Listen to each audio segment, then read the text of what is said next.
Hey everyone, welcome back to my channel. I want to talk about, do most people even know that you are a 2A advocate, either lethal or less lethal?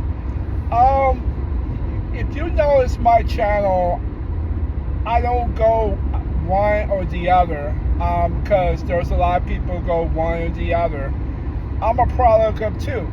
I like my martial arts. I do multiple styles. I like different things. I like different situations, less lethal and lethal.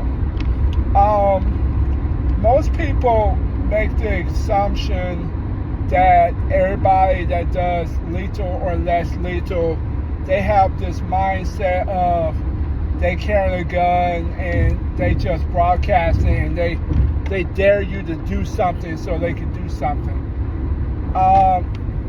That's farther from the truth. I have met some of the nicest people that's less lethal and lethal who respectfully understand that their right can be taken away at any given time. So they're not out here like going to Walmart with AK-47 or AR-15 over their shoulder. There's a few people who want to broadcast that because they just got this privilege. They think they're invincible, or they really about that lifestyle and they got that power.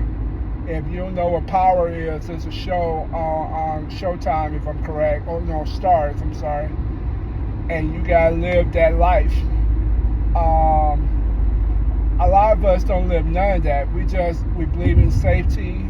We believe in it's a recreation, and a lot of people, as best as possible, try to not be in a dangerous situation in the first place. They just want to simply protect their families, lethal or less lethal. One say, no, this is, and I was say, oh no, I don't want the liability, and both is right. Less lethal is not the end all killer, and lethal, if you do it the wrong way, you won't have your guns at all, depending on the circumstance and how the attorney make it sound. So you have to be very, very careful of what you do with your lethal and less lethal. It's a very delicate balance when you have it. So a lot of our people don't know that you're a part of this this community. A lot of people don't know I'm a part of this community, and I focus on the passion of preparing myself to, if I use it, and trying not to be in the situation. So I'm definitely believe in trying not to initiate violence behavior. I do not support that. There's a lot of people who want to broadcast their guns and all this and go to and do all this gangster stuff. And if you feel like you get respect from a gun, then you ain't really that tough. That's the truth. If you feel like, once again, that you gotta use a gun to get that respect, you're really not all that tough. For the most part. Now, there's some people, they tough with a weapon and without a weapon. Those cats, you got fear. But the average person doing this and all that, I'm all about being 2A, which is lethal and less lethal, and more less lethal than lethal. Because lethal will end everything, and then, you in a different ballpark legality-wise. Less lethal is a better option. It's a more affordable option, and it's a way to defend yourself without the daily consequences. But at the same time, sometimes you have no choice but to do lethal. If there are some people no matter what, and your back is against the wall, and it's about protecting your family, then you by all means gotta do what you gotta do. So that's where I stand. I stand on less lethal platform with self-preservation. I try not to get into the political stuff.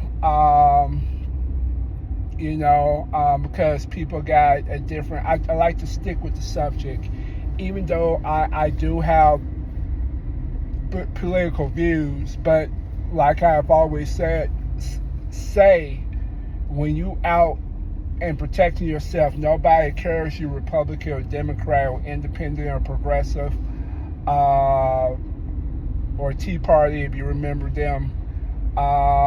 It's about life and death. So I kind of keep with that subject. But for the most part, a lot of people don't know I'm 2A the way I am. And a lot of people have huge misunderstanding of less lethal and lethal. Oh my God, you got a gun. You must be a killer. I'm like, honey, I work a full-time job in social work. How dangerous can I be?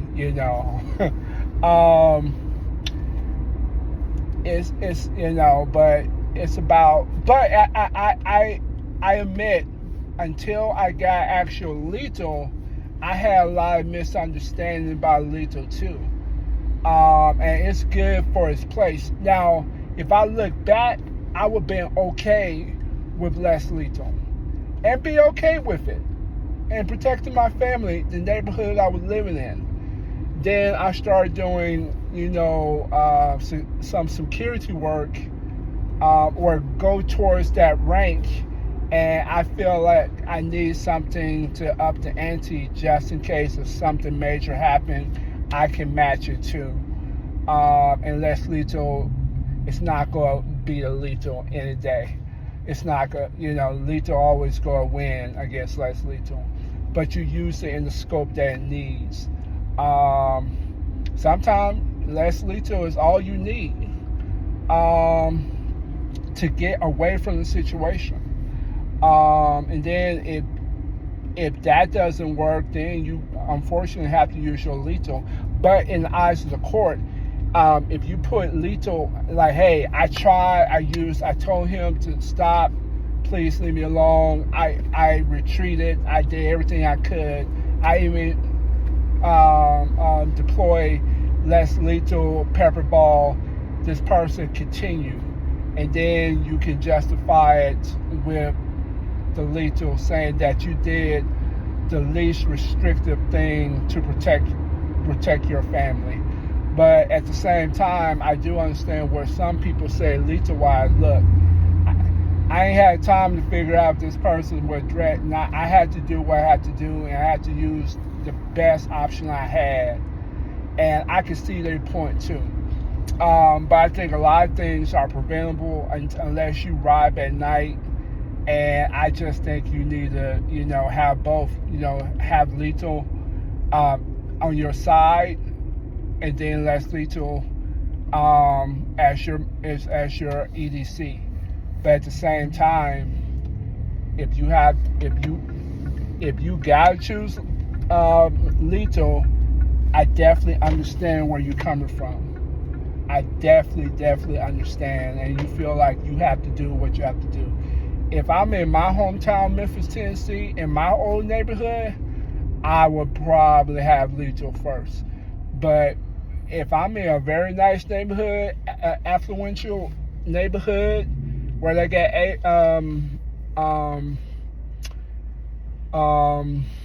I can't think of the words, but basically you have a community HOA. You'll need to be strapped with 3 Uzis and stuff like that. I think you'll be just fine with a lethal, less lethal with a lethal as backup. It's just depending on the territory and depending on the situation, depending on the environment. So, but anyway, once again, I always put this disclaimer. I carry both, but I do not take it in places where it's not allowed. That's just common sense. If it says do not take it, I do not take it. I don't mess around with that fine line. And I know that's a tough one, but I kind of feel like how the old Western saloons said, hey, your guns, or the old sheriffs like, hey, your guns, you got, leave it with the sheriff office, and when you leave the town, you can get your guns. That's kind of my approach too. Because it is better without any weapons than to have it, because mental health is such a big thing. The gun can be an extension of someone that's mentally sick. Hence, the White House, the assault at the Capitol, when you have these dumb people, and I don't care you think they were right or they were wrong, you have no right to storm the Capitol because you didn't like the outcome. That's not how America works. It's a process. You can't force your opinions on somebody because it didn't turn out the way you want. If that's the case, black people would be marching street for the last 100 years. It's a due process, and you got to do everything, through the process. But anyway, that's another story. Thank you for watching my channel. Have a good one.